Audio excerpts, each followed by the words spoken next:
that move us. Why was that Bridget line of this Masinga, going? Wednesdays Soft. on the Full Circle.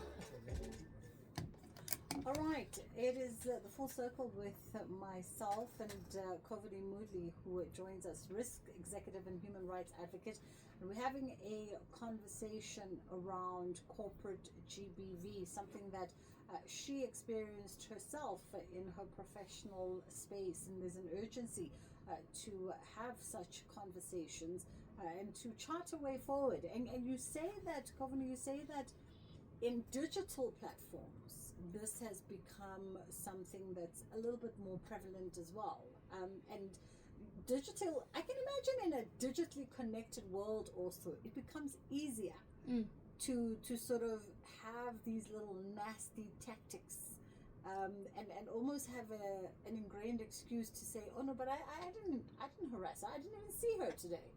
Like I wasn't even in her physical space today. Yeah. I think the digital world that we live in today has introduced a lot more risk. So from a governance perspective, sending emails, for example, there could be undertones in an email. There could be things that you've got to read between lines to actually understand what the person is saying. And I think sometimes that can make it very difficult from an interpretation perspective, especially if you get to a state where, your case is now under legal review, for example. So my advice to everyone who is watching this and listening to this is to make sure that if you're starting to feel uncomfortable about a particular situation within the workplace, is to start to record everything.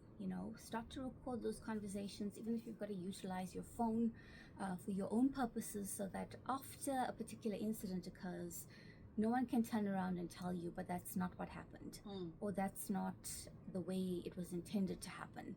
I think that in today's world with digital, it has its pros and its cons, but the fact that we can utilize our phones, previously we didn't have access to such technology, to actually record, to transcribe if needed, and to just maintain that evidence. Because I think for me as a risk specialist, the sooner you pick up on certain trends and patterns, don't ignore it. Don't believe that it's going to fix itself, it's going to sort itself out. In my experience, that has not happened. And in a lot of people, other people that I've connected with and the forums that I'm part of, that usually doesn't happen. When there's an unpleasant incident as such, you often see that the situation gets worse and worse until you eventually feel despondent. Added to that mix, sometimes you have workplace mobbing. So that means it's not just one person. They recruit a team of people and say, right, this person is now a risk in our mind, and we need to find a way of getting them out. And that can be very intimidating. So I think it's very important that you support yourself, understand the legal principles that encompass your employment contract, and also consult, guys. Consult with a mentor, trainer, for example, someone who's used to this, a leadership executive coach, and of course a labor lawyer. I think these are people that you need to have in your toolkit so that you're able to maneuver the process. As we have this conversation, and I want to ask you, how do corporates and leaders navigate these conversations in these spaces? But perhaps before that, there's a question for you on WhatsApp. So let's just quickly go to WhatsApp. Mark, if you can just switch off those mics for me, please. Hi, SAFM. This is John from Pretoria. We had to undertake ergonomics risk assessments in a warehouse environment.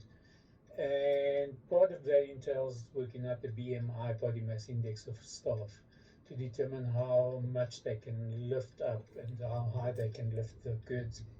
And the entire program was stopped because one lady refused and made such a stink about us wanting to know her weight that they actually stopped the entire program, which could have helped at least 1,000 people. So, some of the staff and the employees have just taken us a little bit too far. So what was the question? That they comment on the weight, or them wanting to know the weight? Is that corporate GBV? I'm not going to answer. I mean, I heard the story, but in your yeah. perception? Just from what I've heard, it doesn't feel like it's corporate GBV because everyone is subject to the same process. And it seems from what the viewer has said is that they needed to actually do that as a part of your work. So they need to check how high you're able to lift goods, and that will almost be treated, in my view, as part of your employment. So that isn't something that I would classify as corporate GBV. For me, it's more focused on where that interaction happens one-on-one. It often never happens in a crowd. Yeah. It happens one-on-one, and thereafter there are further behaviors that are portrayed or that are part of a strategic plan to work you out of a particular workplace. What do you do when you're facing these kinds of intimidation actions? Yes. And you've brought it up because we've had scenarios, we know people who've had gone through situations and they've brought it up to corporate HR, and HR has swept it under the carpet for all intents and purposes. And those people still have to interact and engage and still have to work intimately together. You know, not everyone has the luxury of saying, I'm going to quit my job. Absolutely. And go. Absolutely. I think we all understand the economy. Yeah. Jobs are hard to find. So for me, and this is just based on my own experience, I think we just need to be wary of the fact that HR works for the company. HR's role is to protect the company from risk. So in a lot of cases, you would notice or you would observe that HR often is quite defensive around when you raise a complaint. You know, I don't know that person like that. Are you sure it's not a personal thing? Do you know the person from outside of work? So, you know, there's always this element of saying, let's be defensive because we are managing risk, especially when it comes to senior leaders. No brand wants to admit to you, even though they may have a whole file of things that have happened in the past. No one wants to sit and admit to you that, you know, this person has perpetrated these behaviors before. Because often, you know, what you do once is what you do many times. It isn't the first time. So I think for me, it's very important that when you do raise your issue with HR, that everything is documented, but then please go find yourself a labor lawyer because they are on your side. Yeah. Your unions, your labor lawyers, they are on your side. That is such sage advice, and we're fast run out of time, but in under a minute, Boss Babes, your platform. Yes. Boss Babes of South Africa is the largest digital organic platform in South Africa. We have a presence of over 100,000 followers on LinkedIn, Instagram, and TikTok, and we've really been using it to focus on various campaigns. And of course, with International Women's Day just passing us and GBV being a crisis in South Africa, we've decided to focus a lot, just prior to Workers' Day as well, on the dignity that needs to be embedded within corporate culture. Because at the end of the day, it does not matter where you work. You're a human being. There are certain laws and regulations that apply in this country, in South Africa. And it is important that employers take heed of this and don't misuse their power and misuse management and leadership.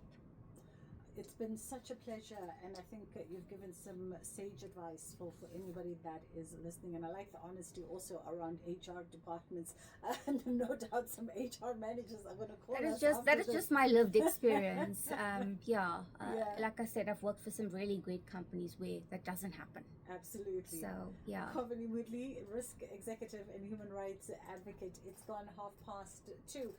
Jolani standing by patiently with the headline news, and that will lead us into Kids Corner. Thank you, madam.